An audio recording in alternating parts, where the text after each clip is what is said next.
Yun, nandito yung si Mayor Brian ng Alaminos. So, nasa siya. Bawal judgmental, guys. Lugar naman po ito sa Alaminos City, Yan, si Mayor. tungo sa 100 Islands. Isa sa pinakabatang mayor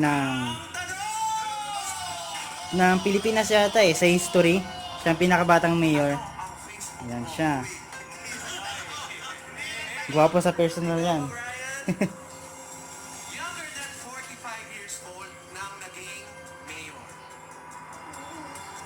Oh, 23 years old data siya nung naging mayor Yan siya.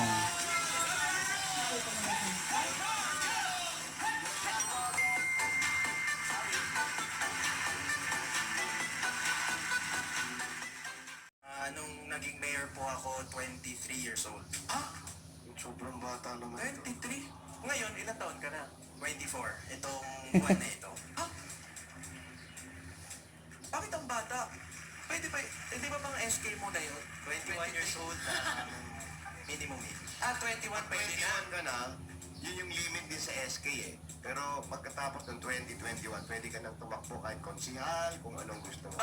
Bakit ang bata mo ba, 23, naisip mo mag-mayor, naghanap ka ba ng problema? Sarap nila sa kasi tao. So, yun yung rason kung bakit pumasok ako sa serbisyo publiko. Kasi sa kagaya mo, 23 years old. Mayor Brian, sa kagaya, nagpa-bar pa, Wow. ini-enjoy pa. Kasi 21 eh. Oo. Yan yung pag Ngayon, nag-24 pa lang, 24. palang natutong uminom, manigarilyo ba? In-enjoy ko na yan nung college, nung pagkatapos ng college, diretso na po kaagad sa public service. Bakit anong naghikayat sa'yo bilang para Pasukin na ganyan. maging public servant?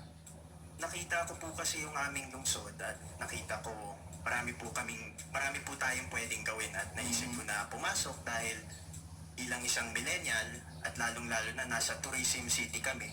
Marami po akong ideya na gusto kong ipamahagi sa aming lungsod. Kaya naisip ko pong pumasok sa serbisyo publiko bilang isang mayor ng aming lungsod.